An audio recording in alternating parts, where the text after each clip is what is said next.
I'm Bob Hallmark in Longview at the Mud Cobb Convention Center. Well, the final day of the Great Texas Balloon Race has been scrubbed because of weather conditions, which creates an unusual condition now, an unusual situation.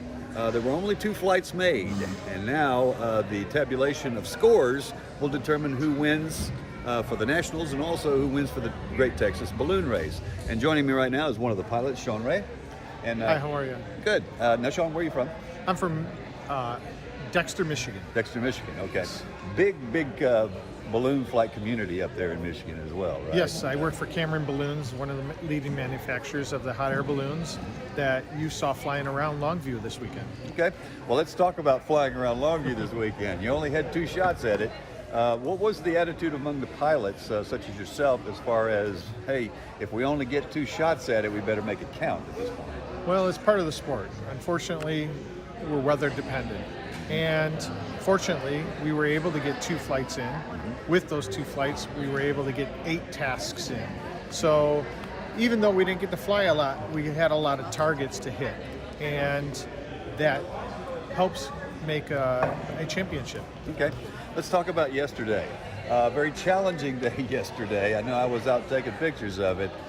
There was a very brisk wind that seems like it was blowing you guys pretty quickly, and some adjustments had to be made. As a pilot, do you use experience or instinct on that as far as, maybe I need to elevate here, or maybe I need to get up, make a turn, come back down? How do you do that? Well, we're taking the weather wind readings that are provided to us by the organization. They're letting go of helium balloons to judge and calculate what the wind direction is, the speed is.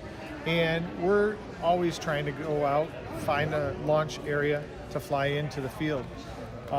If the wind changes, then we're looking at those weather sheets to say, okay, at 1,000 feet, it's giving me more left or right to obtain that target. That was a fascinating thing to watch yesterday, as a number of pilots, got as high as they could, and then you could see that there they go. The turn happens, and they actually get back behind the target again.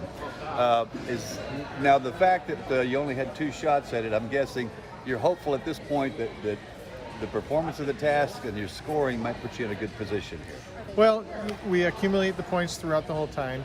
They do publish the scores for us so that we know where we're standing and how we did on those tasks, so that if they had a problem with the scoring program or didn't find our markers, we can say, hey, my marker was right here.